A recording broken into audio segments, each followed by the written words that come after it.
Welcome to the WanderLearn podcast. I'm your host, Tapon. In this episode, I'm going to be, once again, defending America. This is my most popular article. It has about 500 shares on my website, has tens of thousands of views.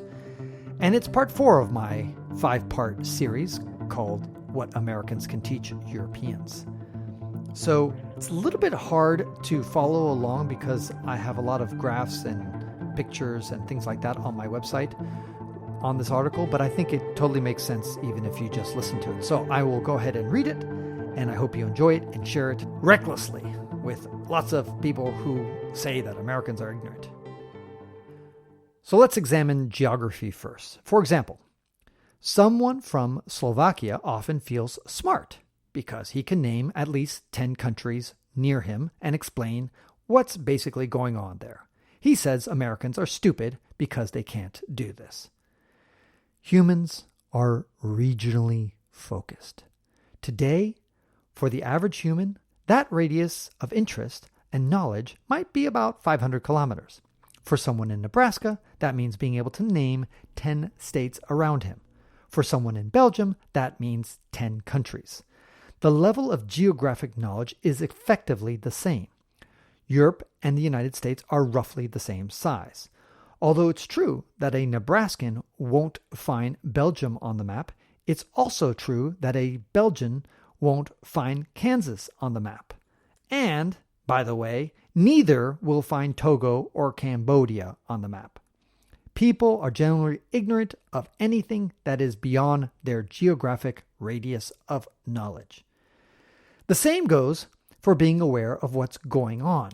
The Nebraskan will know what's going on in Iowa, Missouri, Indiana, and maybe California. Meanwhile, the Belgian will have an idea of the general affairs in Luxembourg, Denmark, Germany, and maybe Greece. They're all about the same distance from each other.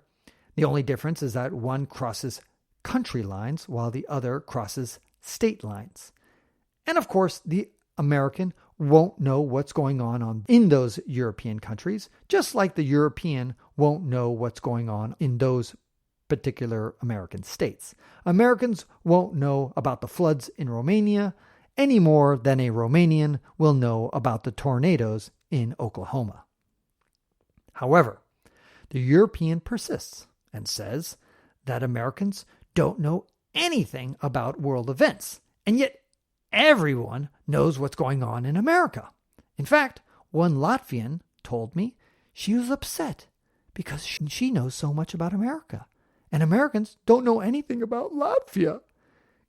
I said, it's tough to break the news to you, but Latvia's physical, economic, and political size is insignificant. And it's really painful to tell the same thing to the French. But it's true. Europeans know what's going on in America, not because they're more worldly and sophisticated, but because America has a lot of influence in their affairs. America knows little about individual European countries because not one European country has much impact on America, except perhaps Britain or Russia.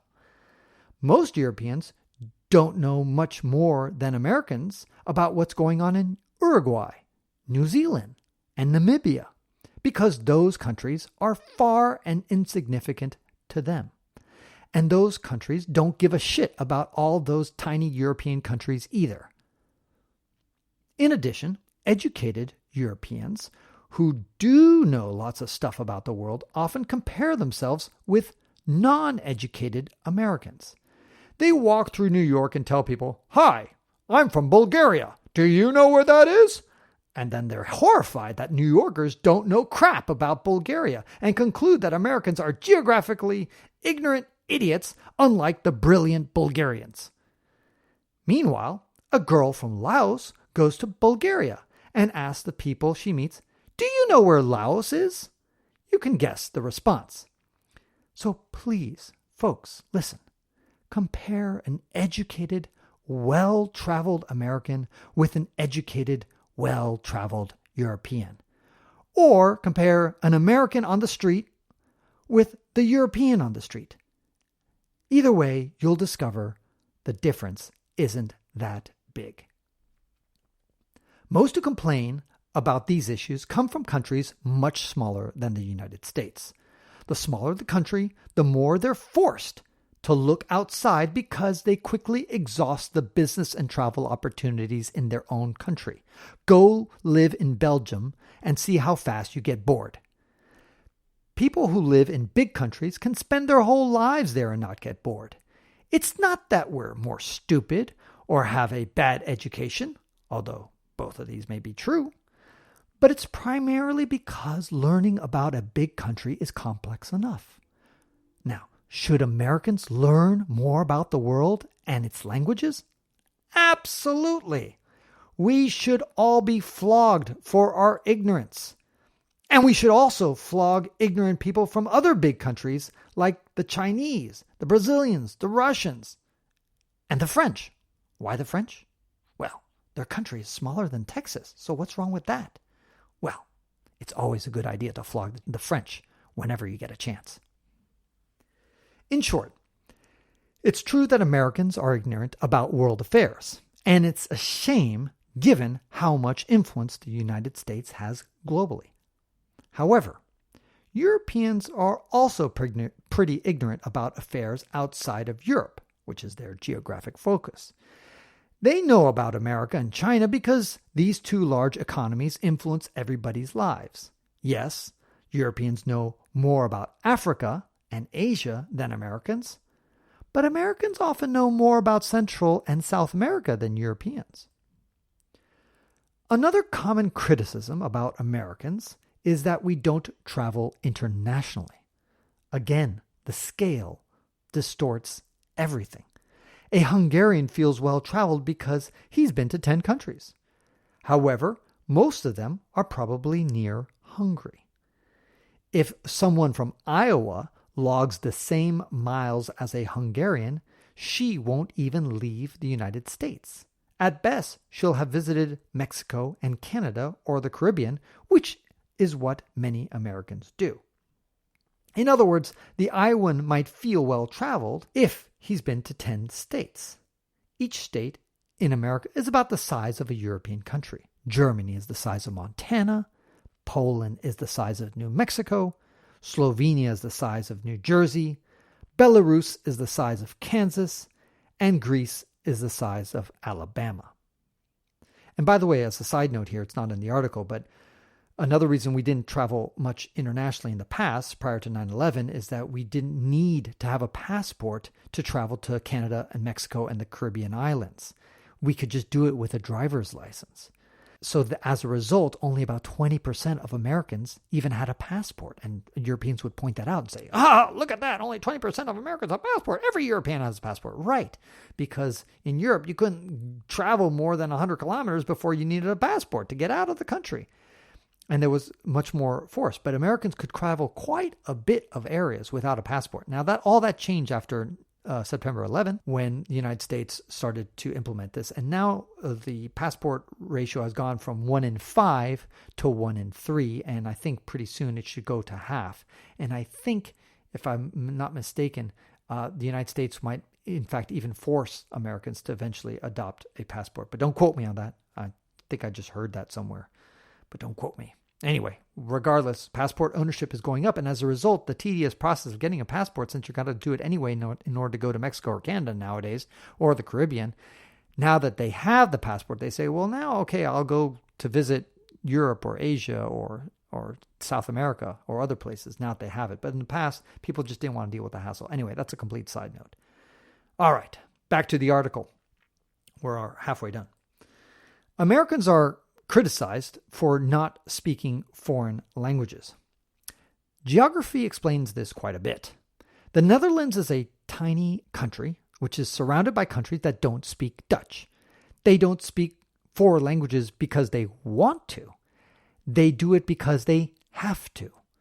How much incentive you have to learn a foreign language depends on, number one, the size of your country, and number two, the pervasiveness of your language. For instance, Americans rarely speak foreign languages well because we're a huge country and English speakers are everywhere. Russians and Chinese speak foreign languages as well as Americans. Yeah, that bad.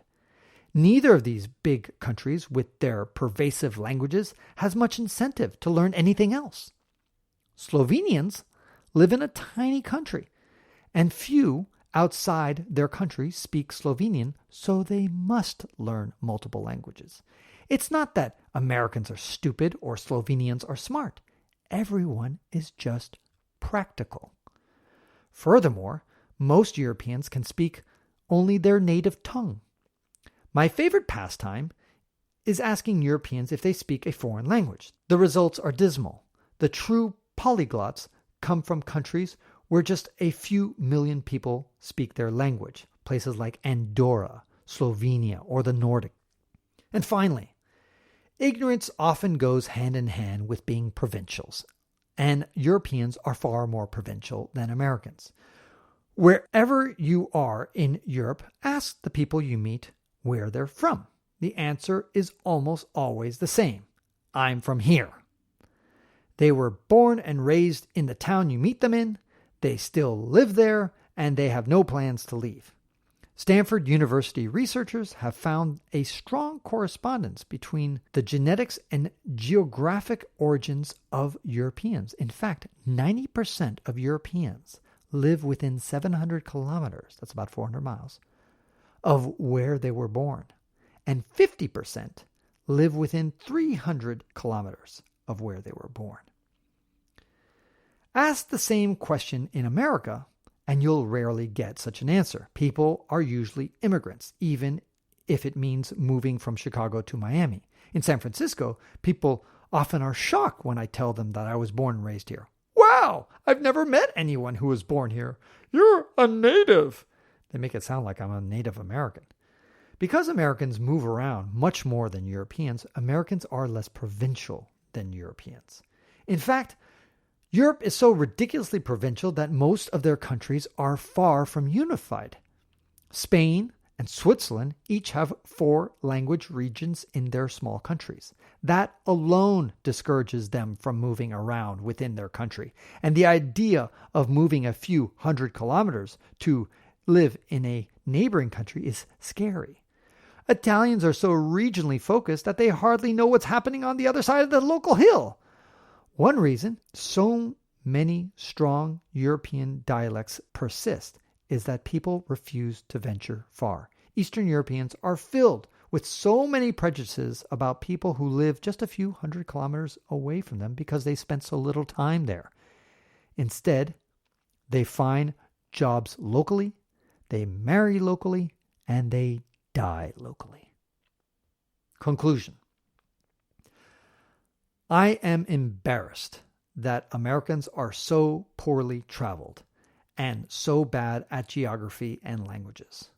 Although other big countries are not much better, they usually are better.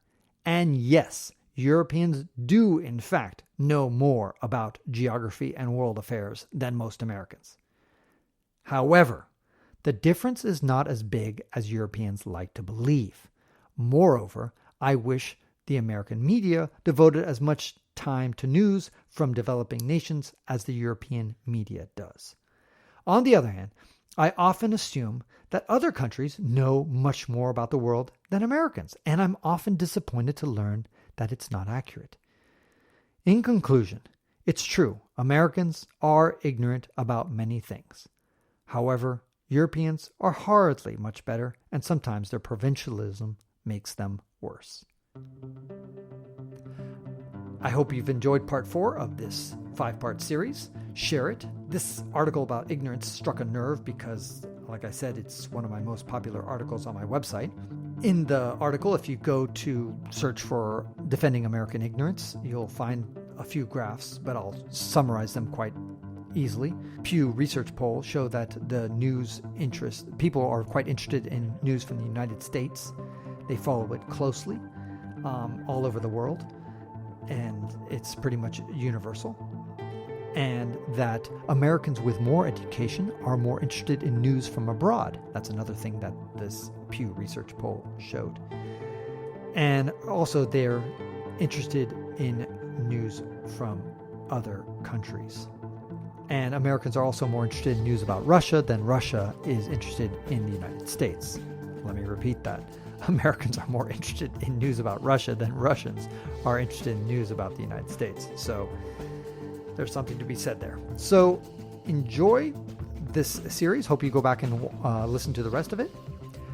Next week, I will conclude with part 5 of 5 of the Defending American series, which is Defending American Culture. I also encourage you to go to patreon.com/ftapon to become a patron, and you can do it for as little as $2 a month, and you get rewards for that. It's pretty cool. Thank you to Health Access Sumbawa for all the things that they are doing in Indonesia. Go to healthaccesssumbawa.com. You can also listen to my podcast about them. And thank you to all my patrons who make this podcast possible. This is Francis Tapon encouraging you to wander and learn.